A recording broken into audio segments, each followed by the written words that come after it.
Learning the digestive system could be challenging for students at different key stages, as there is a considerable amount of information to process and memorize, including the pH in different digestive organs, the types of enzymes, and their respective functions and locations. At Kimbolton School, we strive to make complex topics engaging and accessible. Through the experiential learning activities introducing in this topic, and in this video, we hope to cultivate students' interest and curiosity through a hands-on, minds-on approach, which helps them understand and retain extensive knowledge of the digestion and enzymes topic.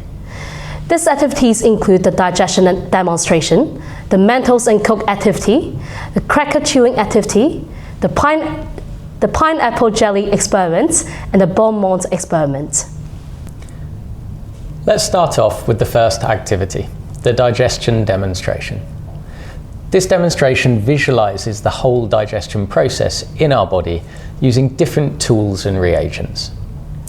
This allows students to gain an overview of how food travels along the gut and what happens in each digestive organ to facilitate digestion and absorption. These are the materials that we need. The food we use here is baked beans. The baked beans are first poured into a mortar. Pressing the beans in the mortar with a pestle represents our teeth, cutting the beans into smaller pieces to increase the surface area of food for digestion. Our salivary glands secrete salivary amylase, which breaks down starch into maltose. Adding the bean mash into a tite and squeezing it along the tite represents peristalsis action of the esophagus. The bean mash is then squeezed into a bag representing the stomach. In the stomach, protease pepsin and hydrochloric acid are added to break down proteins into polypeptides. The stomach further mixes the bean mash with pepsin by churning to speed up protein digestion. We then add the mixture of bean mash and enzymes into a bowl representing the small intestine. In the small intestine, enzymes like carbohydrase, protease, trypsin, and lipase work together. These enzymes help break down carbohydrates, proteins, and lipids respectively. Washing up liquid, representing bile, is also added to the mixture to emulsify fats. After adding the bile and enzymes into the small intestine, we use a sponge to soak up the solution. This shows that most absorption takes place in the small intestine. The remaining solution is then transferred to another bowl representing the large intestine. Here a second sponge is used to soak up excess water, showing that water is absorbed in the large intestine. The remaining solution will be passed out as feces in egestion. This demonstration can be very interactive, as you can ask students to volunteer to help in the different sections of the demonstration to gain hands-on concrete experience, facilitating the implementation of the experiential learning cycle. Next, let's explore the action of enzymes with a fun experiment using Mentos and Coke. All we need here is a pack of Mentos and a bottle of Coke. In this demonstration, Mentos represent the enzymes, Coke represent the reactants, and the gas bubbles being formed represent the product. By adding Mentos to Coke, a lot of gas bubbles are being formed. This shows that the Mentos, which are the enzymes, speed up the chemical reaction. If you show the students a comparison of a Mentos before and after the reaction, they look physically the same. This implies that the enzymes are not being used up in a chemical reaction. This demonstration can serve as a nice introduction to the function and nature of enzymes, allowing students to gain first-hand experience of its effect. Another activity in which students can experience the effect of enzymes is the cracker chewing activity. Have you ever noticed starch-containing foods such as pasta and rice get a little sweeter the longer you chew it? That's because of the enzyme amylase in our saliva, which helps break down non-sweet starch into sweet maltose. In this activity, students will experience the effect of salivary amylase. Each student is given a plain cracker. They're asked to chew it without swallowing it and cover the cracker in lots of saliva. If they experience an increased sweetness in their mouth, they're asked to put up their hands. This activity allows every student to gain first-hand experience of enzyme actions, promoting meaningful learning that links their textbook knowledge to daily life experiences. The remaining 2 activities are often used as a whole class experiment.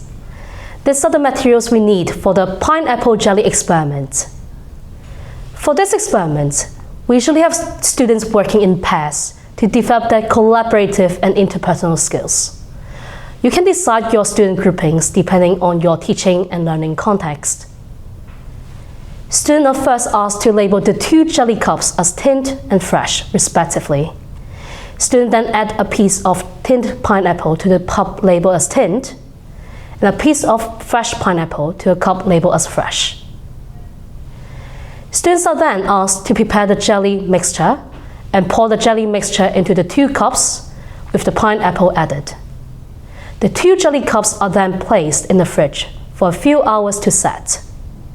In the next lesson, students can compare the jelly results with the tinned and the fresh pineapple added.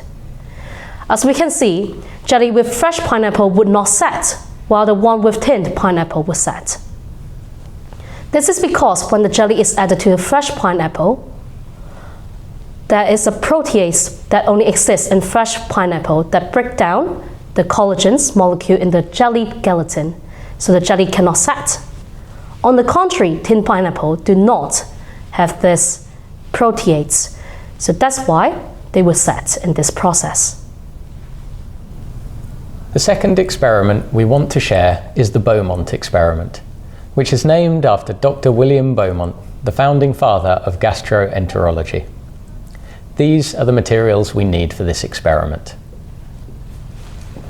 Same as the previous experiment, to help students develop transferable skills, we usually have them working in small groups of 2 or 3. Students are asked to follow these instructions to add different solutions and foods into 5 tubes. In test tube A, we have ham and water. In test tube B, we have ham and pepsin. In test tube C, we have ham and hydrochloric acid. And in D, we have ham, pepsin, and hydrochloric acid. In test tube E, we have carrot, pepsin, and hydrochloric acid. The tubes are then kept in a warm place until the next lesson.